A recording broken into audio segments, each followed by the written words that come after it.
watching WSBT-22 News at 11. Welcome back to this expanded edition of sports. 4 girls basketball teams from our area entered the day still in the hunt for a state championship. Just 1 week and 1 win away from a trip to Bankers Life Fieldhouse. We start things off in Class 4A. Penn was in hostile territory, taking on Homestead at Fort Wayne Carroll. First quarter, Cameron Boer takes it to the rack and gets the bucket and the foul to go with it. That would tie the game up in the early goings. Kingsmen surge ahead later in the half. Caitlin Moreni, great to have her back, takes it inside. The Kingsmen would have a 25-19 lead at the break. Homestead would make a run late in this game. Off the miss, Jasmine Geist gets the putback. She's a former Kingsman, and she ties the game up at 43. But Penn answers as Camera Solomon hits a big mid-range jumper. The Kingsmen out in front once again by 2.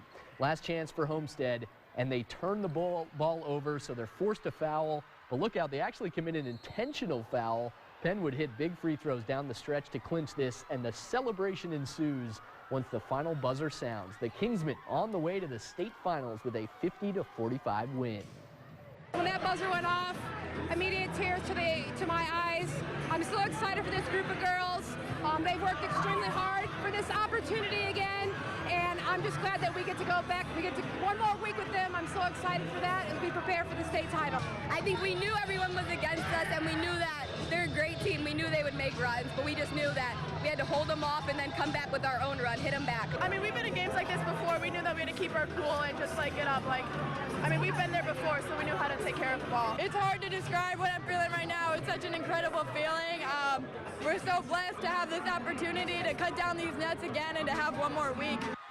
Second time in 3 years for those seniors. The Kingsmen will face Columbus North, the reigning state champs, in the final. Those two actually met in a tournament over the holidays, with the Bulldogs winning by 15. We move things along to Class 3A now. St. Joe was in semi-state for the first time since 2007, but the Indians could not match the firepower of 2-time defending state champ Heritage Christian.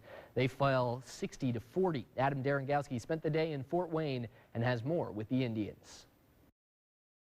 It was a difficult start that led to a difficult end for the St. Joe girls basketball team at the semi-state. The Indians struggled to find a rhythm offensively early in the game, and despite trailing Heritage Christian by just 3 points at the halftime break, the pressure of the moment proved to be too much for the Indians.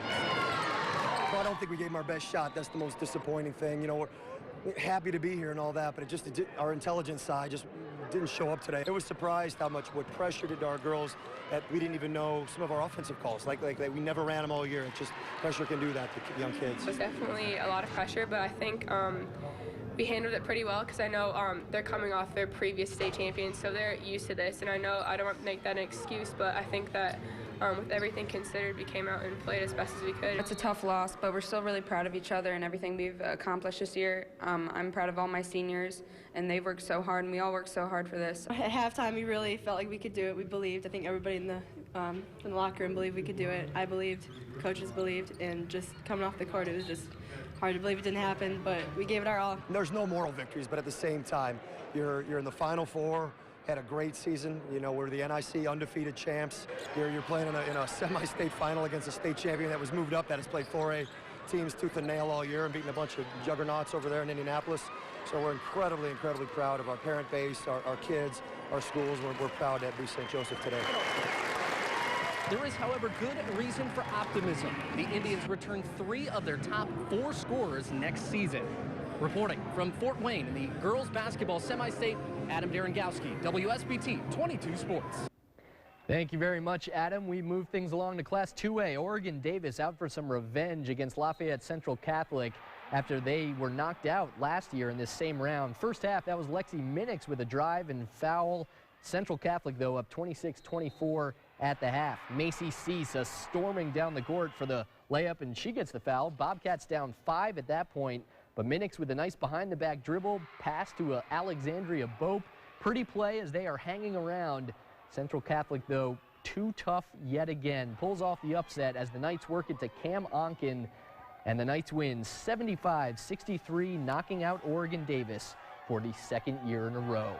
And last but not least, Class Single A, the Argos Dragons in semi-state for just the 2nd time in program history taking on Tri-Central in the first game at Crown Point. All Dragons as Val Rospopo got the circus shot to fall. Argos up 16-2 after the first. Just toying with Tri-Central. Courtney Dunlap caught the defense sleeping, bounced it off her opponent's back and in. Dunlap had 28 points and more of the same in the second. Rospopo with a 3 from the wing, part of a personal 8-0 run, and the celebration would commence. Argos doubles up Tri-Central 60-30. The Dragons headed to the first ever state championship game. They will play the early game on Saturday, Penn the late one, as Argos will get Jacksonville at 10:30 a.m. And that's going to do it for sports. We'll be back with more in a moment.